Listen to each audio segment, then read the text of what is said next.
안녕하십니까. 전하택 교수입니다. 이번 시간은 여러분들과 고도 처리, 3차 처리에 대해서 공부를 하겠습니다. 자, 일반적으로 우리가 고도 처리라고 하면 질소와 인을 제거하는 공정을 이야기합니다. 그래서 지금 우리가 말하는 고도 처리는 합해수를 처리하는 공정이에요. 자, 여기서 고도수 처리를 했을 때 상수원과 합해수는 고도수 처리가 다르죠. 일반적으로 우리가 상수에서 고도 처리라는 것은 활성탄 접촉조 그리고 오존 접촉조를 통과를 시켜서 처리하는 것을 이야기를 해요.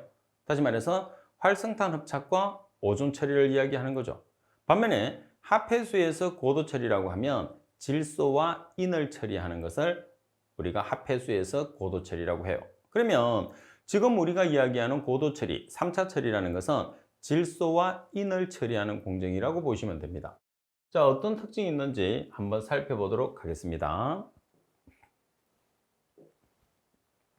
자, 하수의 고도 처리를 도입하는 이유는 방류수역의 수질 환경 기준을 달성하기 위해서요. 자, 수질 환경 기준의 달성, 그리고 방류수역의 이용도를 향상을 시킵니다. 그리고 처리수를 재이용을 하기 위해서 우리가 고도 처리를 하게 되는 거죠. 자, 반면에 하수도의 고도 처리 공법에서 3차 처리 공법이 있는데 말씀드린 것처럼 우리가 질소를 처리를 할 것이냐 그리고 인을 처리할 것이냐에 따라서 여러 가지로 우리가 나누게 됩니다. 그래서 하나씩 설명을 이따 하기로 하고 지금 전체적인 내용을 정리해 놓은 걸 한번 보겠습니다. 지금 우리가 처리하고자 하는 것은 생물학적 원리를 이용하는 거예요. 그래서 미생물을 이용해서 우리가 처리를 하는데 생물학적 원리를 이용해서 하수 내에 질소를 처리하는 공정이에요. 그러면 여기에서 질소를 처리한다는 것은 질소만 처리할 수도 있고 질소와 인을 동시에 처리할 수도 있어요. 자, 먼저 SBR 공법이라는 것은 질소와 인을 동시에 처리하는 고도 처리법이에요. 그리고 A2 공법도 질소와 인을 동시에 처리해요. 반면에 4단계 바덴포는 질소만 처리를 합니다.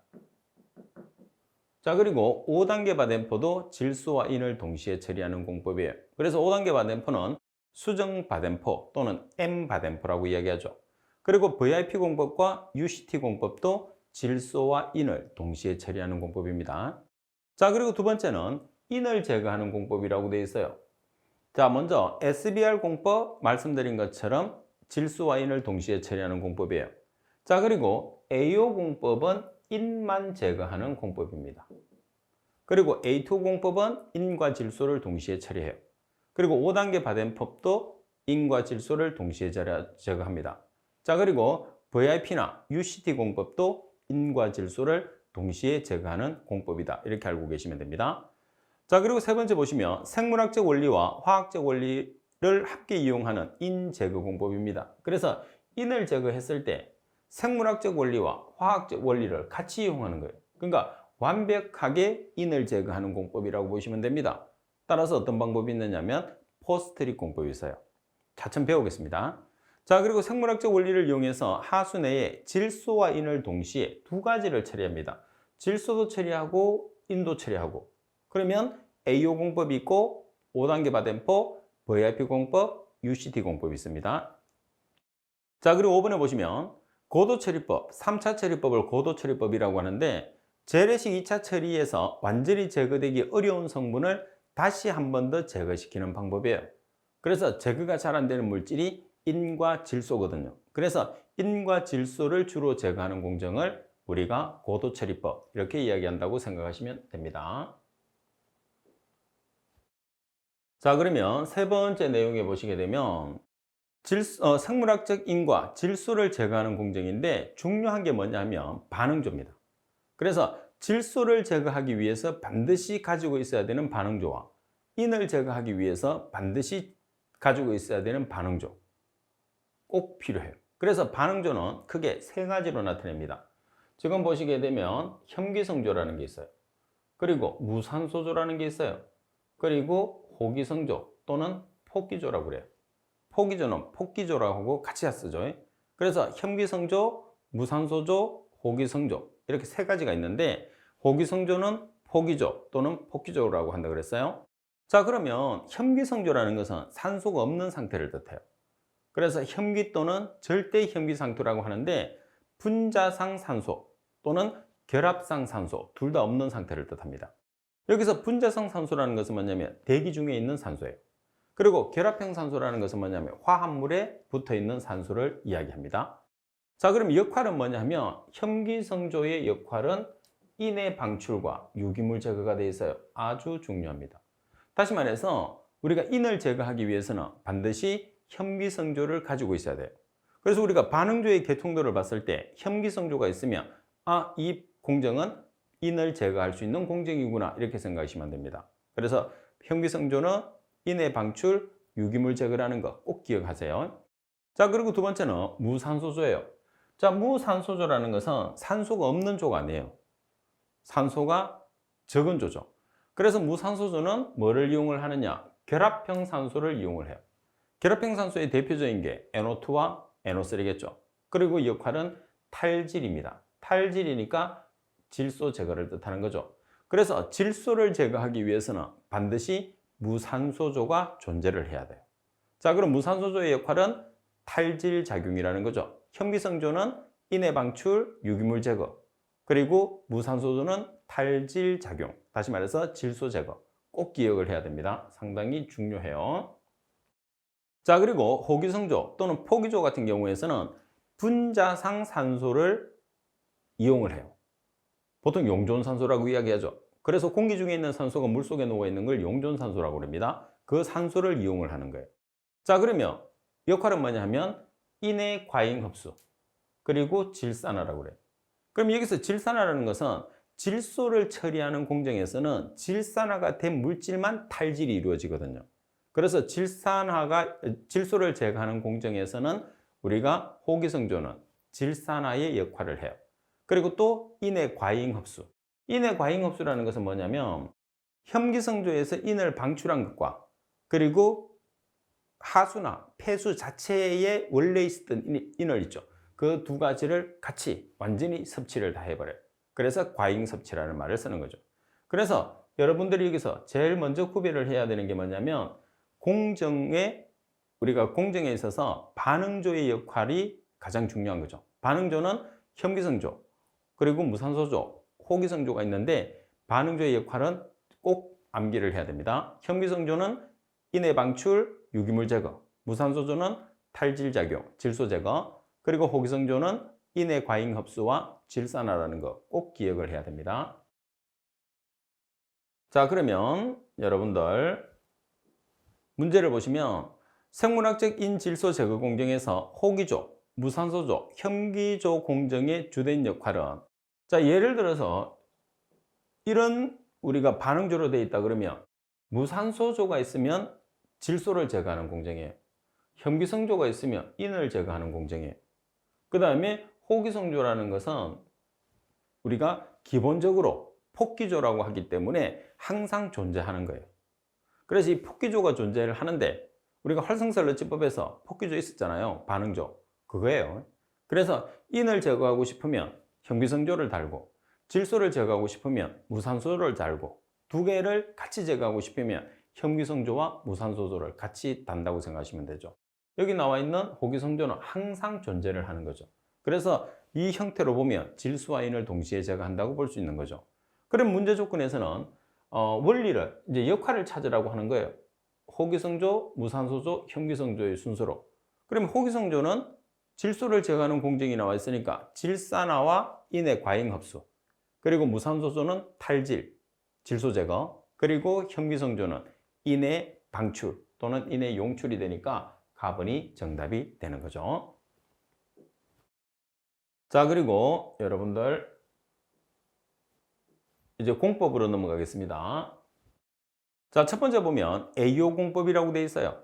자, AO 공법인데 항상 여러분들이 기본적으로 활성설러지법을 기준하는 거예요. 그럼 활성설러지법을 기준하게 되면 항상 존재하는 게 뭐냐면 호기성조가 폭기조예요. 폭기조 또는 포기조란 말이에요. 그리고 포기조 다음에 최종 침전조가 있고 유출수가 있고 폐설러지를 반송을 하잖아요. 그러면 여기서 여러분들이 꼭 기억을 해야 되는 거는 AO 공법은 인만 제거되는 공정이다. 꼭 기억을 해야 돼요. 자, 인만 제거되니까 어떤 반응조가 필요하죠? 혐기성조. 그래서 호기성조 앞에 현기성조를 달아주는 거예요. 따라서 현기성조와 호기성조의 순서가 바뀌면 안 돼요. 항상 호기성조는 또는 포기조는 최종 침전지 앞에 고정이 돼 있어요. 그래서 이 두 개는 이렇게 고정을 시켜놓고 우리가 이야기하는 현기성조와 호기성조는 호기성조 왼쪽에 설치를 하게 되는 거죠. 자, 따라서 현기성조와 호기성조로 구성되어 있는 건 AO 공법이고, 여러분들은 머릿속에 AO 공법은 인만 제거하는 공법이라고 반드시 알고 계셔야 됩니다.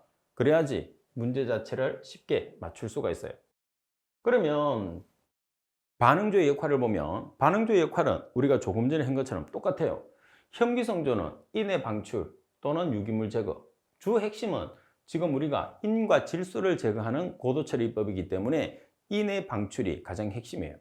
자, 그리고 호기성조는 방출된 인과 그리고 폐하수에 원래 붙어 있던 인을 다 흡수를 한다고 그래서 인의 과잉 흡수라고 그래요. 그래서 인의 과잉 흡수가 일어남으로써 인이 처리되는 공정이다, 이렇게 보시면 되는 거죠. 자, 문제 2번에 보면 하수의 3차 처리 공법인 AO 공정 중에서 포기조의 주된 역할을 가장 적합하게 설명한 것은, 그럼 포기조의 주된 역할은 뭐예요? 인의 과잉 섭취. 만약에 질소를 제거하는 공정이라고 하면 인의 과잉 섭취와 질산화 두 개가 되겠지만은 인만을 제거하는 공정에서는 질산화가 필요 없죠. 질산화는 질소를 처리하는 공정에서 필요하니까, 따라서 가번이 정답이 되는 거죠. 자, 그리고 세 번째는 AO 공법입니다.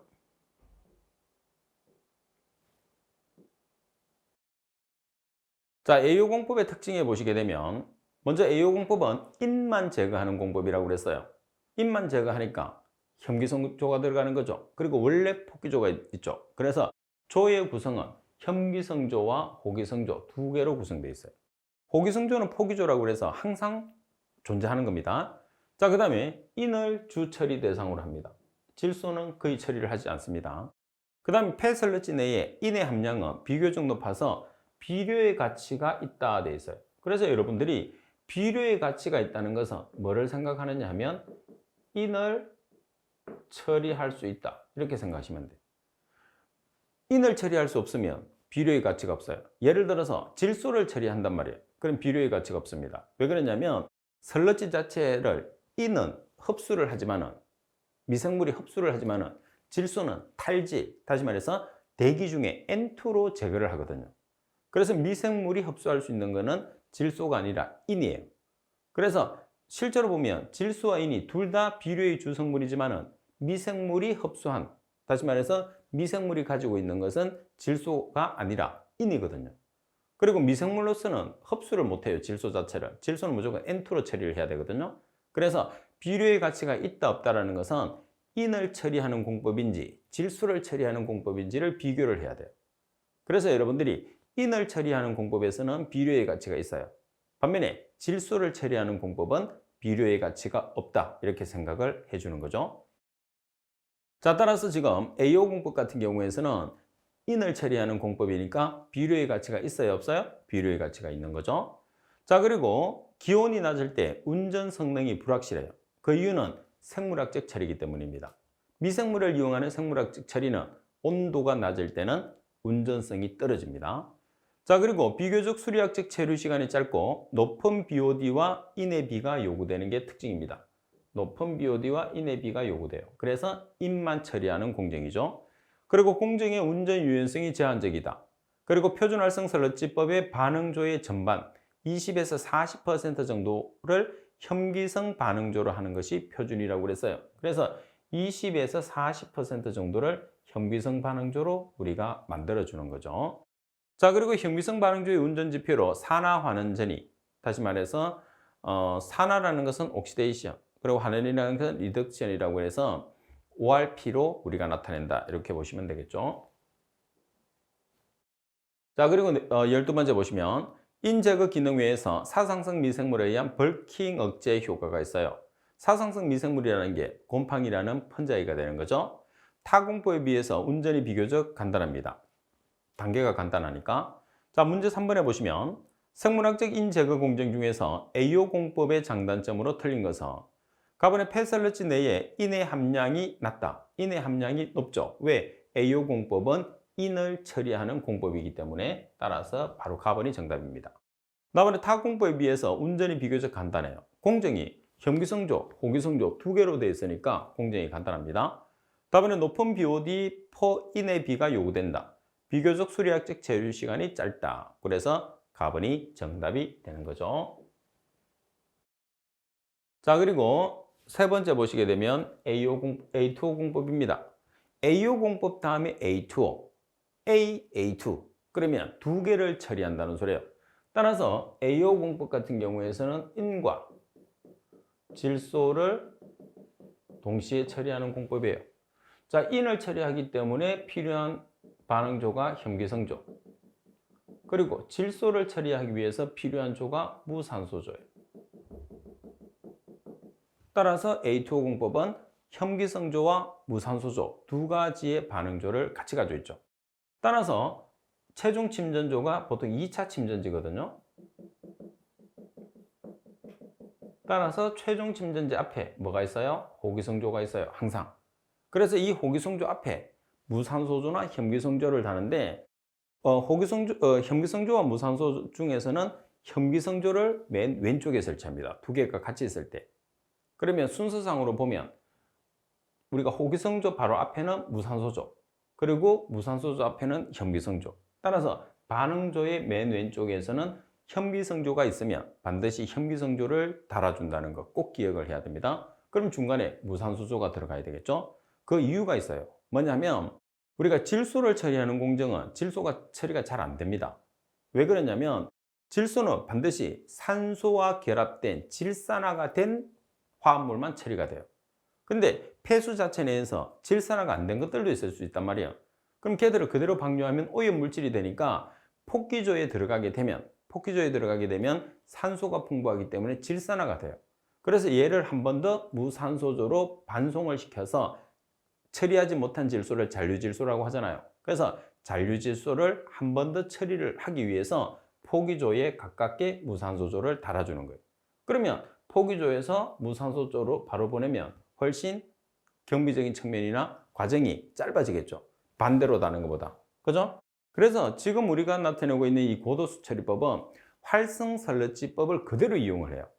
그래서 활성설러지법을 그대로 이용을 해서 포기조 앞에 인을 제거하게 되면 현기성조, 질소를 제거하게 되면 무산소조를 다루고 질소와 인을 동시에 제거한다고 하면 호기성조 앞에 무산소조, 무산소조 앞에 현기성조를 설치를 해서 처리한다. 이렇게 보시면 됩니다. 그래서 질소와 인을 동시에 처리하기 때문에 현기조, 무산소조, 호기성조로 구성되어 있죠. 자, 그리고 내부 반송이라는 것은 처리하지 못한 질소, 잔류질소를 제거하기 때문에 호기성조에서 무산소조로 내부 반송을 한다는 것 같이 꼭 기억하세요. 그리고 호기성조에서는 인의 과잉 흡수도 일어나지만은 질산화가 일어나죠. 그래서 질산화가 일어난 물질을 한 번 더 처리하기 위해서 호기성조로 내부 반송을 시켜주는 겁니다. 자, 그러면 반응조의 역할을 한번 살펴보도록 하겠습니다. 자, 첫 번째 보면 현기성조예요. 자, 현기성조 같은 경우에서는 인의 방출이 일어나죠. 그리고 유기물이 제거되는 조를 현기성조라고 합니다. 그리고 무산소조 같은 경우에서는 탈질작용, 질소를 제거하죠. 그래서 탈질작용, 질소 제거가 일어납니다. 그리고 호기성조 또는 포기조 또는 폭기조라고 그러죠. 인의 과잉 흡수. 여기서 과잉이라는 말을 쓸 수 있는 것은 현기성조에서 미생물이 인을 방출을 시켰어요. 그 다음에 원래 하수나 폐수에 인이 존재하죠. 그 인을 포기조에서 미생물이 둘 다 흡수를 하는 거예요. 그래서 과잉 흡수라고 합니다. 그리고 질소를 처리하는 과정에서 산소가 풍부한 포기조에서는 처리되지 않은 질소가 질산화가 이루어집니다. 그래서 그 질산화가 된 화합물을 다시 내부 반송을 통해서 무산소조로 보내줌으로써 한 번 더 잔류질소를 제거할 수 있어요. 자, 그리고 내부 반송은 자, 위치를 봐야 됩니다. 호기성조에서 어디로 하느냐 하면 무산소조로 내부 반송이 일어난다는 거예요. 따라서 호기성조에서 질산화를 시키죠. 일단은 질산화가 돼야 돼. 그래서 질산화가 된 질소 화합물을 무산소조로 보내서 뭐를 제거하느냐? 질소를 제거한다. 다시 말해서 잔류질소를 제거한다. 이렇게 여러분들이 기억을 해 두시면 됩니다. 자, 문제를 보시게 되면 아래의 공정은 H2O 공정을 나타낸 것이다. 각 반응조의 주요 기능으로 알맞은 것은 어느 것인가? 자, 유입수가 있습니다. 혐기성조, 무산소조, 호기성조로 구성되어 있어요. 그리고 2차 침전지 방류가 되어 있죠. 그리고 호기성조에서 무산소조로 설러지를 반송을 합니다. 그럼 반응조가 지금 혐기성조, 호기성조가 있으니까 지금 여기서 혐기성조가 있다는 것은 인을 처리하는 공정이고, 그리고 무산소조가 있다는 소리는 질소를 처리하는 공정이에요. 그러면 인과 질소를 동시에 처리하니까 어떤 반응조가 되는 거죠? H2O 공법이 되는 거예요. 그죠? 자, 그러면 혐기성조에서는 인의 방출, 그리고 유기물 제거, 그리고 무산소조에서는 탈질, 그리고 폭기조에서는 인의 과잉 섭취와 질산화. 그래서 정답은 나번이 정답이 되는 거죠. 그래서 반응조는 어떤 공법이든지 동일한 특성을 가지게 됩니다. 자, 그러면 H2O 공법의 특징을 보겠습니다. 자, 구성을 보면 혐기성조, 무산소조, 호기성조로 되어 있어요. 따라서 혐기성조에서는 인의 방출, 무산소조에서는 탈질 작용, 그리고 호기성조에서는 인의 과잉 흡수와 질산화. 그래서 인을 제거하기 위해서는 혐기성조가 있어야 되고, 질소를 제거하기 위해서는 무산소조가 있어야 되는 거죠. 그리고 인과 질소를 동시에 처리할 수 있습니다. 왜? 혐기성조와 무산소조를 가지고 있기 때문에. 그리고 AO 공법에 비해서 탈질 성능이 우수해요. AO 공법은 인만 제거하는 공법이죠. 그래서 질소를 제거할 수 없어요. 따라서 H2O 공법이 질소 제거에 훨씬 뛰어나다, 이렇게 보는 거죠. 그 다음에 네 번째 보시면 인 농도가 높아진 잉여 설러지를 인발함으로써 제거합니다. 그래서 인을 제거한다는 것은 설러지를 제거해 줌으로써 설러지가 인을 흡수하잖아요. 그래서 최종 침전지에서 설러지를 제거하는 걸 인발한다 그러거든요. 그래서 설러지를 인발함으로써 인이 제거되게 되는 거죠. 미생물 속에 인이 들어가 있기 때문에. 그 다음에 폐설러진의 인 함유량은 일반 설러지에 비해서 3에서 5% 높아서 비료의 가치가 높다고 그랬어요. 그래서 비료의 가치가 높은 이유는 질소를 처리하는 공정 때문이 아니라 인을 처리할 수 있기 때문입니다. 그래서 인은 미생물이 흡수하지만 질소는 탈질, 대기 중에 N2로 제거하기 때문에 비료와는 관계없습니다. 그리고 폭기조에서 질산화를 통해서 생성된 질산성 질소를 무산소조로 내부 반송해서 질소를 제거합니다. 그래서 내부 반송이라는 것은 폭기조에서 무산소조로 내부 반송을 시키는 거예요. 이렇게. 그러면 폭기조에서는 질산화가 일어났어. 그럼 질산화가 일어나는 물질은 무산소조에 들어가게 되면 탈질 작용에 의해서 질소가 제거되잖아요. 그래서 잔류질소를 한 번 더 제거하기 위해서 우리가 내부 반송을 하게 되는 겁니다. 그 다음 폭기조의 주된 역할은 뭐가 되는 거죠? 인의 과잉 흡수와 질산화가 되는 거죠. 그리고 무산소조에서는 질산염과 아질산염의 화학적으로 결합된 산소가 호기성으로부터 질산화된 MLSS로 내부 반송되어서 유입되는 특징이 있습니다. 그 다음 내부 반송률은 유입률량 기준으로 100에서 300% 정도이다, 이렇게 나와 있어요. 자, 그러면 문제를 보겠습니다. 하수 내에 함유된 유기물질뿐 아니라 영양물질까지 제거하기 위해서 개발된 H2O 공법에 대한 내용으로 틀린 것은 어느 것인가? 자, H2O라는 것은 질소와 인을 동시에 처리하는 공법이 되는 거죠. 답은 인과 질소를 동시에 제거할 수 있다. 맞습니다. 답은 혐기조에서는 인의 방출이 일어나죠. 답은 폐설러지 내의 인 함량은 비교적 높아서 3에서 5%의 비료 가치가 있다. 그리고 무산소조에서는 인의 과잉 섭취가 일어난다고 그랬어요. 인의 과잉 섭취가 일어나는 곳은 어디죠? 폭기조. 그럼 무산소조에서는 탈질 작용이 일어나는 거죠. 탈질 작용이라는 것은 질소 제거를 의미합니다. 따라서 설명이 잘못된 것은 라번이 되는 거죠. 자, 그리고 네 번째 4단계 바덴포 공정입니다. 자, 구체적인 것은 5단계 바덴포에서 보시고 4단계 바덴포 공정에서는 여러분들이 기억을 해야 되는 것은 뭐냐면 질소만 제거하는 공법이 돼요. 인을 제거할 수 없습니다. 그래서 4단계니까 4가지 단계로 되어 있어요. 그러면 기본적으로 호기성조가 있겠죠. 그죠? 그래서 호기성조와 무산소조가 지그재그로 번갈아서 설치되어 있는 거죠. 따라서 최종 침전지 바로 앞에는 호기성조가 있어요. 그럼 앞에 무산소조가 들어갈 거고, 무산소조 앞에 호기성조가 있을 거고, 호기성조 앞에 무산소조가 다시 들어가는 거죠. 그래서 첫 번째 있는 무산소조를 1단계 무산소조, 그리고 1단계 호기성조, 두 번째 있는 거는 2단계 무산소조, 2단계 호기성조라고 우리가 이야기하죠. 그러면 무산소조에서는 탈질 작용이 일어나요. 그 다음에 1단계 호기성조에서는 뭐가 일어나죠? 질산화가 일어나죠. 그리고 인해 과잉 흡수가 일어나고, 그러면 질산화가 되지 않은 것들은 처리가 안 되니까 호기성조에서 질산화된 것들을 한 번 더 내부 반송을 시켜서 1단계 무산소조로 투입을 해서 우리가 잔류질소를 제거하게 됩니다. 자, 그래서 4단계 바덴포의 주목적은 질소를 제거하는 게 주목적이라는 거.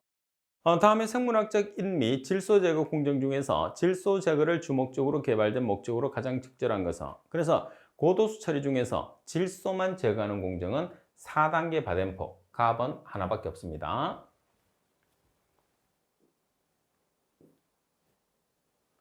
자, 그리고 5단계 바덴포를 보시면 5단계 바덴포는 시험에서 상당히 잘 나와요.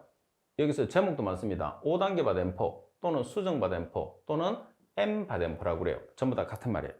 그럼 5가지의 단계로 되어 있는데 호기성조가 2개, 무산소조가 2개, 현기성조는 1개예요. 그래서 인해 방출이 일어나는 것은 딱 한 군데만 있으면 되거든요. 따라서 호기성조, 최종 침전조를 기준을 했을 때 호기성조 바로 앞에 무산소조, 무산소조 바로 앞에 호기성조, 호기성조 바로 앞에 무산소조, 이렇게 지그재그로 설치를 하고 반응조의 우리가 공정도의 맨 앞에 현기성조 1개를 달아주는 거예요. 인해 방출은 딱 한 번만 하면 되거든요. 그래서 현기성조하고 무산소조, 질소와 인을 제거하는 공정이 있으면 우리가 유입구 쪽에, 유입수 쪽에 맨 왼쪽에 현기성조를 달아주고, 그러면 5개라고 하면 우리가 호기성조 2개, 현기성조 2개, 그럼 4개가 되는 거죠. 그래서 맨 앞에 현기성조를 달아주는 거죠. 그래서 4단계 바덴포에서 현기성조만 1개 더 달아주시면 돼요. 그리고 무산소조와 호기성조는 2개니까 앞에 있는 것들은 1단계, 뒤에 있는 것은 2단계라고 그래요. 자, 그리고 내부 반송을 시켜줬을 때도 1단계 호기성조에서 질산화가 되어서 우리가 질산화된 화합물을 처리하기 위해서 1단계 무산소조로 내부 반송을 시켜주는 거죠. 그래서 5단계 바덴포는 질소와 인을 동시에 처리를 합니다. 그리고 시험에서 가장 많이 나오는 공법입니다. 자, 그러면 우리가 반응조의 역할을 보겠습니다. 현기성조라는 것은 뭐예요? 현기성조는 인해 방출, 유기물 제거가 있죠.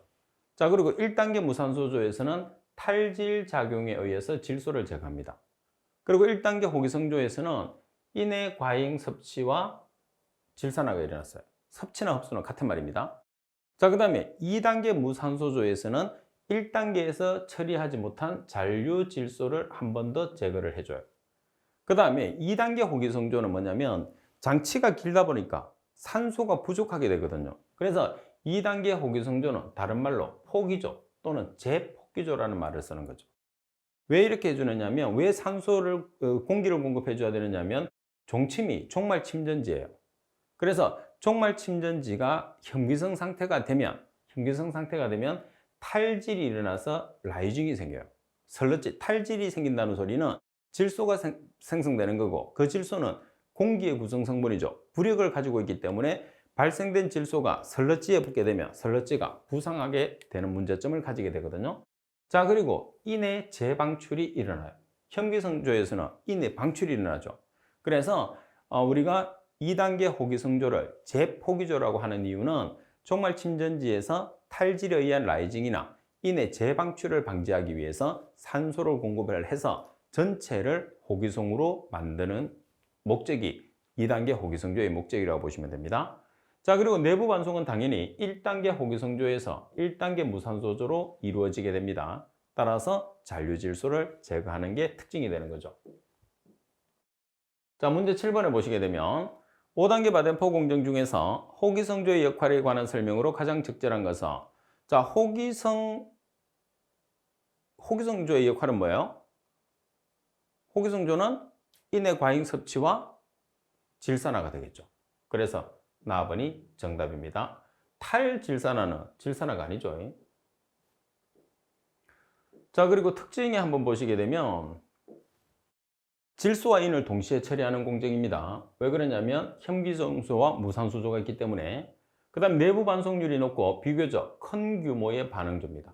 큰 규모의 반응조에 주로 사용해요.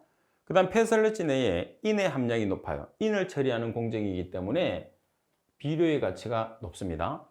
그 다음 2단계 호기성조, 재포기조의 역할이 있어요. 말씀드린 것처럼 촉말 침전지에서 탈질에 의한 라이징 현상이나 인의 재방출을 방지하는 목적이 있는 거죠. 자, 또는 최종 침전지에서 혐기성 상태를 방지하기 위해서요. 혐기성 상태가 되면 말씀드린 것처럼 탈질이 일어나고 인의 재방출이 일어나기 때문에 처리를 하나마나가 되는 거죠. 그래서 전체를 호기성으로 유지시켜 주는 것도 중요해요. 그 다음에 설러지의 생산량은 적으나 비교적 큰 규모의 반응조가 요구됐을 때 주로 사용하는 거예요. 보통 반응조가 크면 설러지도 많이 발생을 하는데 그 5단계 바덴포 같은 경우에서는 설러지의 발생량도 작게 발생되는 게 특징이다. 이렇게 보시면 됩니다. 자, 그 다음에 효과적인 인제거를 위해서 혐기정소에서 질산성 질소가 유입되지 않아야 한다. 인제거는 과잉의 인을 섭취한 설러지를 폐기함으로써 이루어집니다. 그래서 우리가 인을 제거한다 그러면 인을 흡수한 게 미생물이죠. 미생물이 침전되어 있겠죠. 따라서 그 침전된 설러지를 제거하게 되면 인을 처리한 과정이 됩니다. 자, 문제 8번에 보시게 되면 생물학적 원리를 이용해서 질소인을 제거하는 공정인 5단계 바덴포 공법에 대한 내용으로 틀린 것은 어느 것인가? 갑은 인제거를 위해서 혐기성조가 추가된다. 그리고 나번 조 구성은 혐기성조, 무산소조, 호기성조, 무산소조, 호기조순 맞습니다. 답안의 내부 반송률은 유량 기준으로 100에서 200% 정도이며 2단계 무산소조로부터 1단계 무산소조로 반송된다고 그랬어요. 내부 반송률은 1단계 호기성조에서 1단계 무산소조로 내부 반송이 이루어지죠. 라번의 마지막 호기성 단계는 폐수 내의 잔류 질소를 제거하고 최종 침전지에서 인의 용출을 최소화하기 위해서 사용한다. 그래서 2단계 호기성조를 재포기조 이렇게 이야기하는 거죠.